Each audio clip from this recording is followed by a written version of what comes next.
Okay, let's unpack this. Imagine a future where robots don't just mimic human movement, right? But they genuinely learn and adapt with something, well, something like our own biological intelligence. Today, we're plunging into a deep dive that really blurs the lines between biology and engineering. It's brain-inspired robotics. We've pulled together some fascinating sources, from cutting-edge neurorobotics research to insights on humanoid brain science, and even a look at robots controlled by actual biological mini-brains. Seriously. Our mission for you, our listener, is to explore how our understanding of the brain is revolutionizing robot control, and also how robots are becoming these powerful tools for neuroscience itself.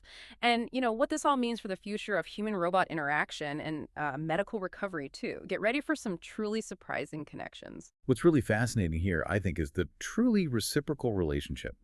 It's a two-way street. It's not just engineers borrowing ideas from biology. It's also about how building and controlling these robots actually helps us unlock the mysteries of our own minds. It creates this virtuous cycle of discovery and application. Pretty amazing. So when we talk about brain-inspired robot control, we're moving beyond, the traditional AI or that sort of rigid programming we often think of. We're actually delving into methods that draw direct inspiration from biological paradigms, the incredibly efficient and, well, graceful ways humans and animals perform really complex tasks. Yeah, think about it. Conventional robot control methods, Hmm. whether they're based on explicit models or data-driven machine learning, they often really struggle with the sheer complexity of modern robots. Imagine trying to program every tiny variable in a super dexterous robot hand, or predict every subtle wobble in a walking machine. That's what we mean by high dimensionality and nonlinearities. Yeah. There are too many interconnected, unpredictable moving parts. So they can be brittle. Exactly. They can lack robustness, generalization, and that real-time adaptability you need in dynamic environments. And this is where biology just offers this profound blueprint. Brain-inspired control, and specifically what we call biomimetic control, it seeks to closely emulate the remarkable motor functions of the brain, offering attributes like sparse and efficient computations, lifelong learning, and online adaptation. That makes perfect sense. So, okay, if we're mimicking the brain, are researchers trying to build an exact replica? Or are there, different ways to go about it, different conceptual paths? That's a really good question. Biomimic control, it can take two main paths. There's a functional approach, which aims to replicate the high-level behaviors of brain areas using more general learning methods, or there's a cellular approach, and this models the intricate mechanisms right down to individual neurons and circuits. Wow, down to the neuron level. Yeah, and that cellular approach often leads to spiking neural networks, or SNNs. Here, information is conveyed through spike signals, much like biological neurons. And this leads to, well, better energy efficiency and a really natural ability to handle time-dependent data, which is absolutely crucial for dynamic robot control. It's essentially a more brain-like way of processing information in time. Okay, so let's drill down into that. How are specific parts of our own motor control system inspiring these advanced robots? You mentioned our brain's motor system has this amazing hierarchical arrangement, right? Different areas handling different things, from broad strategic tasks down to, precise muscle signals. Where do researchers typically begin in this complex system? Well, at the higher levels, you've got areas like the motor cortex, the premotor and supplementary motor areas, and the association cortex. These areas are responsible for things like encoding movement force, planning trajectories, and making decisions about actions based on context. The big picture stuff. Yes, exactly. In robotics, this translates to tasks like precise trajectory planning and spatial transformations. Now, sometimes this is simplified with analytical controllers, but researchers are increasingly using SNNs, those spiking networks, to model these functions for robot arms performing tasks like reaching. It's really about giving the robot a more sophisticated brain for decision-making and that high-level control. Okay, so if those are the strategists, what about the parts handling the nitty-gritty, the fundamental movements we almost do unconsciously? Right, that brings us down to the lower levels, Yeah. particularly the spinal cord. It's definitely not just a passive conduit like a cable. It coordinates reflexes. Yeah.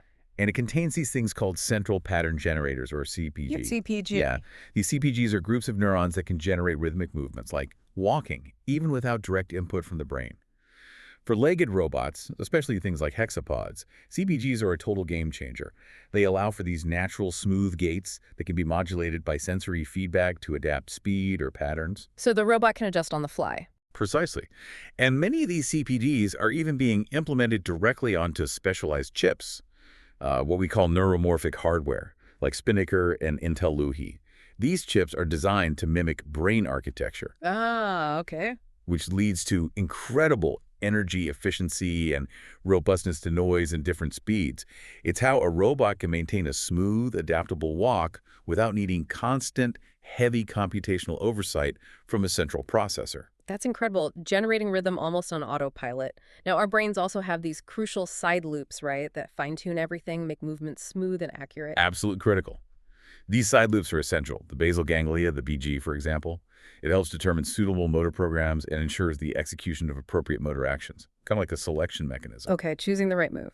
Yeah. In robotics, BG models are essential for action selection, especially in complex environments. Yeah. Where a robot needs to learn and choose optimal high-level actions through reinforcement learning. Some models have even used a type of learning called novelty-based Hebbian learning in a cortex basal ganglia loop to guide robotic arm movements. Hebbian learning, like neurons that fire together, wire together. Essentially, yes. Yeah. The system learns by associating new, successful actions with strengthened connections. Mhm. Very similar to how our brains learn from experience. But maybe the real game changer, arguably the most impactful side loop for robotics, is the cerebellum. Ah, the cerebellum. I know that's important for balance. Balance, posture, movement coordination, and motor learning. It's a master coordinator. Imagine a robot that doesn't just execute pre-programmed moves, but actually learns from its own mistakes in real time. Almost like how you or I would adjust mid-step if we stumble. That's the key difference. Right. The true insight here is how this brain region gives robots the ability to rapidly course correct and continuously refine their movements.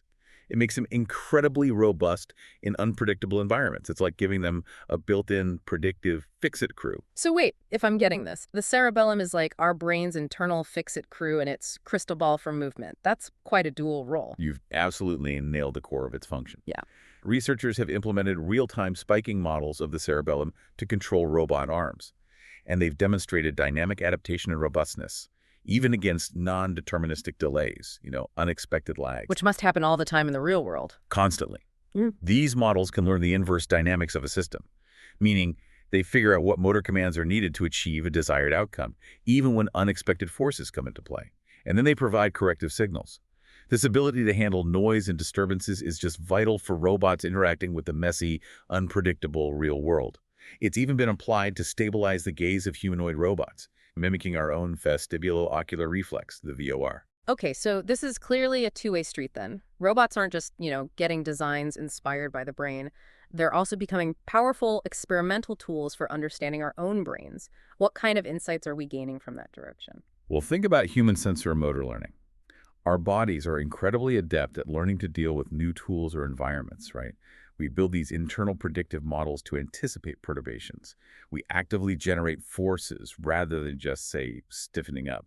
Robots can help us pinpoint the exact mechanisms our central nervous system uses for this kind of optimization. And what about things like mirror neurons? I remember hearing a lot about those. Ah, yes, mirror neurons and the concept of body schema. While mirror neurons initially got robotics, folks really excited for their role in imitation learning. Perhaps the deeper insight for robotics has been the idea of reusing motor control mechanisms for perception. This leads to architectures where action and perception are really tightly coupled. They're not separate processes. Okay, and the body schema. That's like our brain's internal map of our own body. It sounds like that's constantly adapting, too. It is incredibly plastic. You're right. Our body schema integrates visual, somatosensory, proprioceptive inputs, constantly updating. Take the classic rubber hand illusion. Oh, yeah, where you feel like the rubber hand is yours. Exactly. It's a striking example of how easily our brain can incorporate external objects into our self-perception. And in monkey experiments, researchers observed neurons encoding space around the hand actually expanded their receptive fields to include a tool, like a rake, treating it as an extension of their arm. This adaptive nature of our body schema is a key principle that robotics is now really starting to leverage. Which leads us to this really fascinating idea, how robots can learn skills not just from code, but directly from human experience. Exactly. This is the robot skill generation using human sensor motor learning paradigm, or RSHL, instead of an expert programming every single tiny move. A human operator learns to control the robot as if it were a new tool they're mastering. Like learning to use a complex joystick or something. Sort of, but more integrated. The idea is that through practice, the robot literally becomes incorporated into the operator's body schema. The human motor system is deeply engaged, which is critical for learning the robot's dynamic characteristics. Then, the data generated during this human-controlled learning phase is used to train an independent robot controller. It's a remarkably intuitive way to transfer complex, nuanced skills. Can you give us a concrete example? How does that look in practice? Certainly, there was a ball swapping task with a really complex 16 degree of freedom robot hand. An operator learned to kind of jerk the balls with small, fast finger movements to swap them without dropping them, which is a strategy pretty different from how a human would naturally do it with their own hand, but highly effective for that specific robot hand. Okay, so the human adapted to the robot's capabilities. Exactly. And this human-generated data was then used to create autonomous robot skills. Another compelling example involved a small humanoid robot learning statically stable reaching. A human operator, guided by real-time visual feedback of the robot's stability, generated the movements. It's all about leveraging the human's powerful natural learning ability to teach the machine. What's particularly insightful, I think, is how researchers used fMRI, brain scanning, to study how our brains react when controlling robots of different shapes. Oh yeah, that was a great study. Yeah. They did just that. They had subjects control a simulated anthropomorphic robot hand, one shaped like a human hand, versus a non-anthropomorphic robotic arm, maybe more like an industrial robot arm. And critically, they used the exact same finger movements to control both. So the only difference was what they saw themselves controlling. Precisely. And they saw striking differences in brain activity. The non-anthropomorphic control required more mental effort. It showed higher activation in the prefrontal cortex. And it engaged the angular gyrus, which is associated with loss of agency, feeling less like you're in direct control. Interesting. Yeah, it suggests that the more anthropomorphic a robot is, the more it resembles our own bodies, the more easily it's incorporated into our body schema. It makes the control feel more natural, more intuitive. The non-anthropomorphic arm control also showed heavier activity in the cerebellum. Ah, the cerebellum again. Right, indicating increased reliance on internal models, more conscious effort to predict and control. While the hand robot seemed to be almost seamlessly integrated into the parietal body schema, the real aha here is that our brains seem literally wired to incorporate extensions of ourselves, and we find it easier, more natural, when those extensions feel familiar in shape. This is genuinely transformative stuff, and these advancements aren't just staying in the lab, are they? They have profound real-world implications, especially in areas like medical rehabilitation. Absolutely. Robotics is becoming increasingly crucial for stroke rehabilitation, for instance. Exercise training robots offer the potential for, well, labor saving, allowing therapists to work with more patients effectively. They can deliver highly reproducible, consistent therapy sessions, and they can even incorporate things like virtual reality games to boost patient motivation, make it less tedious. Which is huge for long-term recovery. It really is. Now, while commercial robots are still pretty expensive and often specialized, the goal is definitely to make them more affordable and usable in home environments, bringing this critical therapy to many more people who need it. And then there's something that sounds like it's straight out of science fiction. Brain-computer interfaces, BCIs. How are these changing the game for individuals with paralysis? Yeah, BCIs are incredible. They allow direct access to brain activity to control devices or potentially promote brain repair itself. For stroke survivors or those with spinal cord injuries, paralysis, restoring upper limb function is often a top priority. Now, depending on how invasive the signal recording method is, from EEG caps on the scalp to ECOG grids on the brain surface or even microelectrode arrays, MEAs, placed within the brain tissue, the level of control you can achieve varies dramatically. More invasive means more detailed signal. Generally, yes. In one really groundbreaking ECOG study, a paralyzed subject achieved high-fidelity 2D and 3D cursor control on a screen, and even manipulated a prosthetic arm for tasks like, giving high fives, just by imagining the movements. Wow, just by thinking. Just by thinking. And with MEAs, which go deeper, another paralyzed subject achieved robust 7-dimensional control of a prosthetic limb, performing tasks like stacking cones, picking up objects, even feeding themselves, approaching the skill and speed of an able-bodied person. The key insight, I think, is the incredible precision and the sheer naturalness of control that's becoming possible when you connect directly to the brain's intended movement signals. That naturally raises a really important question, though. If you can move a robotic limb with your thoughts, can you feel with it, too? Is sensation possible? That's absolutely the next major frontier. sensation, restoring proprioception, that sense of where your body parts are in space, and tactile cues, touch. That's crucial for full functional restoration. It's hard to manipulate objects if you can't feel them. So researchers are actively exploring how to transmit this sensory information back to the BCI user. Closing the loop. Exactly. Closing the loop. And the dorsal root ganglion, the DRG, near the spinal cord, is looking like an ideal target for stimulating sensory neurons. Yeah. Imagine not just moving a prosthetic arm, but being able to feel the texture of an object it grasps, or its shape, its temperature. It's about completing that loop, making the limb truly feel like an integrated extension of themselves. Okay, we've talked about robots inspired by brains and robots helping us understand our own brains. But what if we took that idea to its absolute limit? You mentioned it briefly earlier. Scientists literally building robots controlled by a brain in a jar. It sounds like pure science fiction, doesn't it? Mhm. But it's actually becoming reality. Research teams from Tianjin University and Southern University of Science and Technology in China are controlling a robot's tracking, grasping, and obstacle avoidance using a mini brain, which is an in vitro cultured brain organoid, a tiny lab-grown brain structure. An organoid. Okay. Yeah.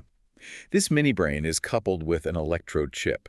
They call it meta-BOC, and this allows it to interpret electrical signals coming from the robot's environment and learn over time how to control the robot's movements in response. The aha here isn't just that it's, technically possible, but that biological intelligence, even separated from a body, can interact directly with machines and learn. It really challenges our very definition of what constitutes a brain and what constitutes control. So this isn't just like a flat, two-dimensional layer of cells on a dish. It's more complex. Exactly. That's a key breakthrough. They're using ball-shaped, three-dimensional organoids. These provide a much more complex neural network structure than flat cultures. And they're grown with low-intensity focused ultrasound stimulation, which seems to help development. This, combined with some AI algorithms for interpretation, significantly enhances the mini-brain's abilities. And they put it in the robot's head. Well, the actual brain tissue is kept separate in the lab for testing and monitoring, but the robot's helmet holds a mock-up, sort of showing their ultimate intent or vision. It's a really fascinating progression from some earlier experiments, too, like one back in 2018 where a mini-brain grown from, get this, Neanderthal DNA was used to control a little spider-like robot. Neanderthal DNA. Okay, that's another level. Finally, then, completing the circle. It's not just robots being controlled by brains, but robots actually doing brain research themselves. Indeed. The reciprocity continues. Consider a robot called the Patrobot. It's a fully automated robot designed for single-cell electrophysiology. Now, this is a high-fidelity technique to measure the electrical properties of individual cells, like neurons. But it's notoriously laborious, technically demanding, and slow when done by humans. Right, needs incredible precision. Incredible precision. The Patrobot uses machine vision for cell detection and tracking, and crucially, it automates the tricky process of pipette cleaning. This allows it to perform multiple patch clamp recordings sequentially and completely unattended. How fast can it work? It can achieve something like 16 recordings per hour and operate for up to 3 hours without any human intervention, performing hundreds of recordings automatically in cell cultures and brain slices. It even led to an interesting side discovery, that a common lab detergent, tergazame, actually improves the pipette cleaning threefold, allowing for many more reuses of the delicate pipettes. So it's accelerating the research itself. Massively. This is poised to transform things like drug screening, protein characterization, and large-scale studies of different cell types. It turns a low-throughput, highly specialized technique into an automated high-throughput tool. It's really set to accelerate the pace of neuroscience discovery. Wow. What an incredible journey we've taken today. Really diving deep into this intricate relationship between our brains and the robots we create. We've seen how studying the brain is opening up entirely new frontiers in robot design, leading to machines that are more adaptive, more intelligent, maybe even more human-like in their capabilities, and, just as importantly, how robotics is helping us unlock the mysteries of our own consciousness, and accelerating medical breakthroughs from stroke recovery right down to understanding individual neurons. I think the big aha moment, really, throughout this deep dive is just how deeply intertwined these fields are becoming, each one pushing the other forward. Absolutely. And looking to the future really raises an important question, doesn't it? As we continue to develop more biologically plausible models, better hardware for robots, how will our very definition of intelligence and autonomy evolve? Not just for the machines themselves, but maybe for our understanding of ourselves too. Yeah, so for you, our listener, maybe consider how might these groundbreaking innovations impact your own field or even just your daily life in the coming decades? Will you one day be taught a new skill by a robot that learned it from a human? Or perhaps even from a mini brain? That's all for this deep dive. Thanks for exploring these really fascinating connections with us. Until next time, keep learning, keep questioning, and stay curious.